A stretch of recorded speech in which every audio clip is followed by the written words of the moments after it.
Welcome back. Well, we tried going down the left tunnel last time, which didn't work so well. So let's try the right one now. Hopefully it'll end better.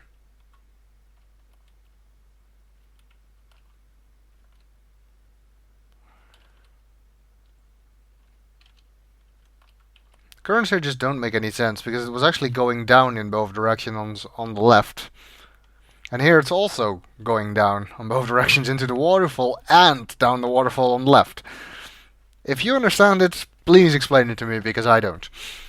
As you enter another of the mysterious subterranean chambers, you realize that the water is now racing towards a giant whirlpool in the middle of the area. You are caught in a strong current, powerless to alter your course. That's not a good thing. Then, if this isn't the right way either, then what is? Your body is sucked down until, finally, you are able to resist no more and must yield to the overwhelming force. Oh, hey, I guess this was the way out. Geez, that was quite a trip. Peering around, you find yourself back in the open again. I wonder if this is the way that those creatures wanted me to take. If so, they could have at least told me to take the right fork. Rather than just... and told me the directions in the cave, actually, rather than just send me into a maze with deadly monsters. Could have been eaten by a grue. Oh, at least we are in a nice part of the forest. You're in a pool. It is fed by a waterfall, which spews from a strange rock face. An actual face. An ugly one at that, is carved into the rock. It must be hundreds of years old. Yeah, it is actually a face. Wonder if those tiny guys carved that, or if it was someone else. Okay, well, looks like we've reached the end of the river. You're in a little clearing which is surrounded by large boulders and impenetrable brush. There's water, in which you entered, at the bottom left. You can just see a landing platform in the distance. Oh good, we've made it, so we can escape. And possibly also try and stop Vohol, because I guess that's our secondary objective here. We can't let him release those salesmen, after all. Unfortunately, this appears to be a dead end, as the description said. The foliage is too dense for you to go through.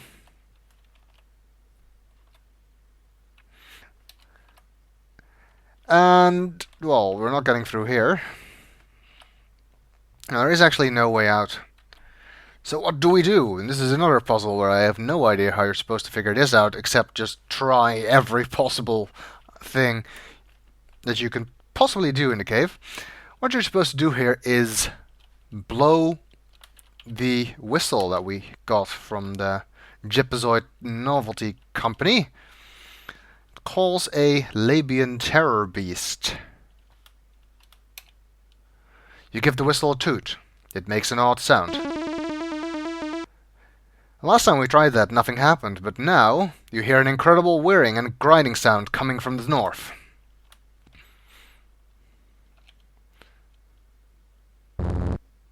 Suddenly, a Labian terror beast buzzes into the room like a tornado, and he looks like he could do as much damage as one.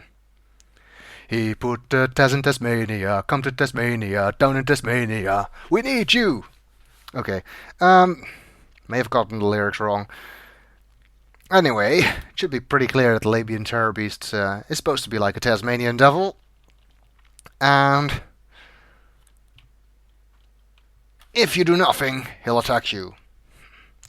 And again, a completely random solution to this particular problem. You have to throw the Rubik's puzzle at him. How the hell do you figure that out? I have no idea. The beast appears interested in your offering. Curiosity gets the better of him as he reaches down for it. He seems quite perplexed by the puzzling plastic polyhedron. Nice alliteration there. And now he's playing with the puzzle. Boy, he certainly seems interested in that puzzle. Well, I hope he has better luck at solving it than Roger would have had. Okay, one thing you can do here, get rock. You pick up a small rock generated during the Terror Beast's grand entrance. 'Cause we'll need it. And here we are at the landing pad. I'm just gonna save here again, just in case. There's actually a couple of ways you can do that. It is actually possible to just sneak by him while his back is turned. That's quite complicated though, because he looks over quite often. You have to be really quick in getting to the door in order to make that work. You can also try and throw the rock to create a diversion, and then when he's checking that out, get in there. I think you can actually also sneak up via this side. So first head to this bush and then head behind there and then walk this way. However, the solution that gives you the most points and also the most violent one is another one of these completely off-the-wall puzzle thingies. Use supporter to throw rock. No.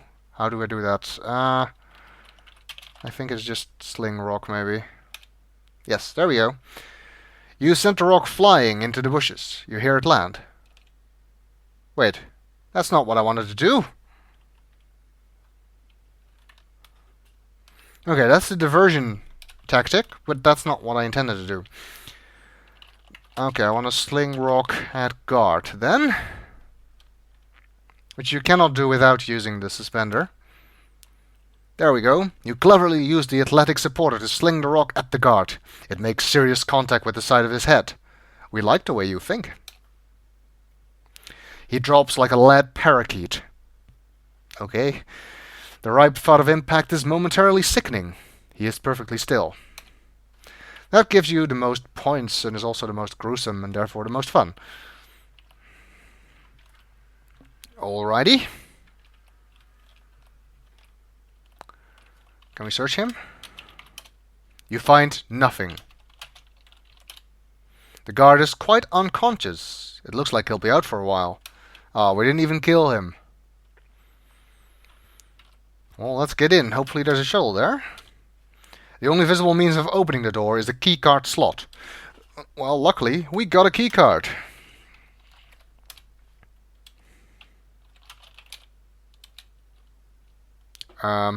What? This parser is a bit hard to figure out sometimes. You slide the keycard into the slot, then remove it. Sierra was never really known for having the best possible parsers in their text adventures. As soon as the elevator door closes behind you, the platform on which you rest begins to rise. Yes, that's called an elevator. And there's a shuttle! Lucky us. You're on a landing platform. A shuttle sits quietly nearby. You see lush growth all around. And yes, of course, you can fall off this and die. Do you even need to ask that? I mean, it's still a Sierra game. It's not like a rubber tree is going to save you. Okay, well, let's enter the shuttle. Let's see if we can open that. You recall from when you landed the entry hatch being on the rear left of the shuttle. You'll have to move it a little. Oh. On the rear left, I guess that's over here then. No? The other left? Yes. Left from the point of view of the shuttle's orientation, not left of the screen. Whatever.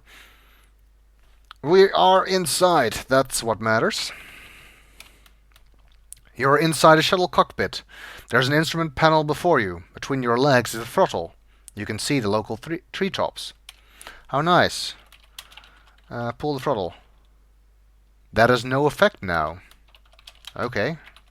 Look at the panel. Everything looks automatic. The panel is loaded with clusters of system status indicators.